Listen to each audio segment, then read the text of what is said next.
Scott, well, what do you take out of last week's game against Western Sydney, first of all, before we look ahead to Adelaide?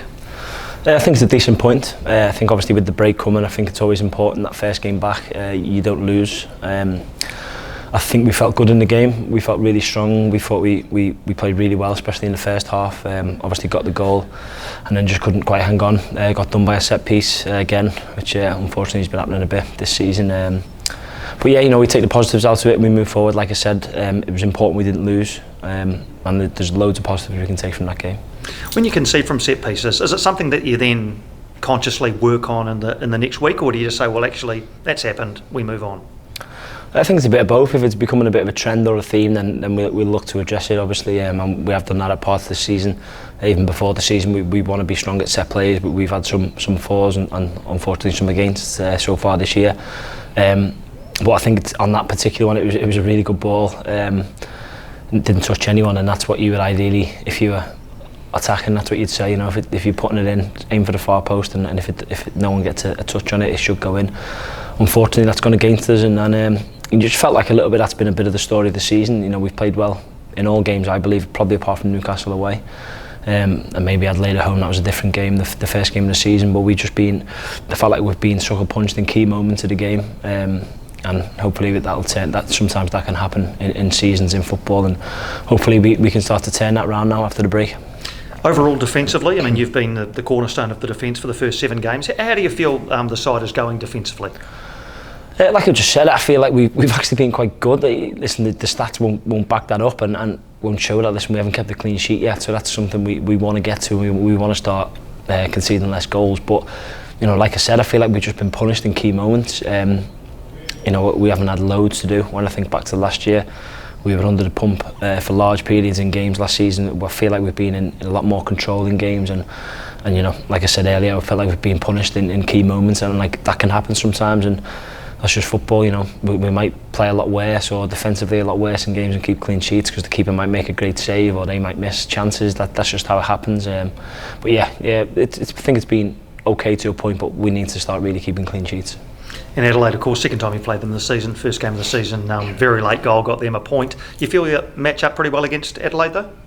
Yeah, for sure. Listen, we don't fear anyone in the league. I think one of our better performances was against Melbourne City. I think if that game goes on for an extra few minutes, I think we could go on and win that game. Western Sydney, I thought we were a better team in that game. They're second in the league, so listen, we don't fear anyone. We feel like if we play well, we'll create chances and win games, so we just got to keep that mentality. Obviously Adelaide I've had a good year so far, had a good start, obviously made the top 6 like ourselves last year, so listen, we know it'll be a really tough game. They've got some really good players, but one that we believe we can win. Big talking point this week is the change to the grand final scenario, with the grand final going to be held in Sydney next 3 years, regardless of who finishes top and who's in it. How would you feel about that as a player if the Phoenix finished top and previously would have earned the right to host the grand final and then don't get the chance to? Yeah, it's obviously not ideal. If we were to get to that point, you would want it in Wellington. That's how the league's gone since it's formed. So I'm not sure what the particular reasons are for changing that. Like you said, if that does happen under the previous format, and you're not going to get 30,000-40,000 people from Wellington travelling to Sydney to be our home support. So obviously very strange for or Brisbane or Perth or whoever that might be, for that matter, Melbourne, for that matter. So. Big cost for fans, hotels, travel, flights. So I'm not sure why they've come to that decision, but it's one that I wouldn't agree with, to be honest. So I think it's different in England. Finals are in national stadiums, but everyone's in the same country. So no one has to fly to a game, so it's completely different to what I've been used to. But I thought the rule was fine. It was good how you explained it. The top ranked team gets to play at home, and I don't think it's fair really. Does that situation with the final give you guys extra motivation? Is it an extra incentive to prove people wrong, I suppose? No, I wouldn't say so. I think we want to win every game. We want to get as far as we can, whether it was in Wellington or Sydney or wherever it might be. I don't think that comes into your mind as a player. I think you just want to go out and win and be as successful as you can. Possibly if it got to that stage, it might give us that little 2% motivation maybe, but no, I don't believe as players we'd be thinking of that really. It'd just be more to be as successful as we can as a group and as a team and as a club. Sounds like there's just small margins that are going wrong in games for you guys to prevent you guys from winning. Has that been the biggest challenge, is maintaining that concentration and removing those errors? Yeah, that's exactly it. You know, you've hit the nail on the head. It's about nullifying them, going through games without making any mistakes, any lapses in concentration. And I think once we start doing that, you know, we'll start to keep clean sheets. And you know, like I said, I feel like we've been all right defensively. We just got to start keeping clean sheets. I know you've been watching the World Cup, and have you recovered from England's elimination? How are you managing it?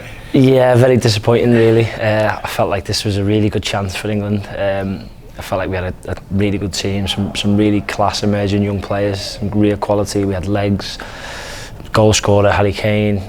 Defensively we looked good, even though for all the stick that the centre backs were getting, particularly Maguire, I thought was brilliant, to be fair. And yeah, just unfortunate. Typical England really. Everyone gets the hopes built up every year, every tournament since I've been alive anyway, and then quarter-final stage is usually how it used to work. To be fair, under Gareth Southgate, obviously they've gone steps further into semi-finals and finals, and they've done well, but yeah, it's nothing new to me. There's a lot of discussion around Southgate's position, and is it time for a foreign coach? I don't know, how do you feel about that? I can understand both sides, to be honest. I think he's the most successful manager apart from Alf Ramsey for the English national team. His record in major tournaments has been brilliant, to be fair.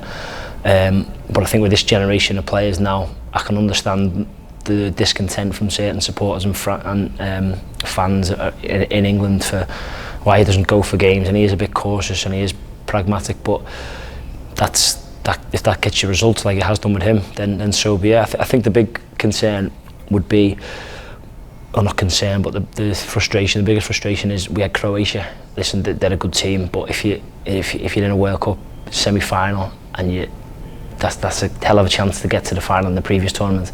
Then we got to the final against Italy and we were 1-0 up in that game, and I think people want him to just be a bit more braver with his substitutions and get a real foothold in the game. I think he's a pragmatic style man. Again, there's nothing wrong with that at all, no right or wrong, but I think that's where he gets the bad press and stick for, which, you know, personally I think he's done an amazing job. I'd keep him for sure.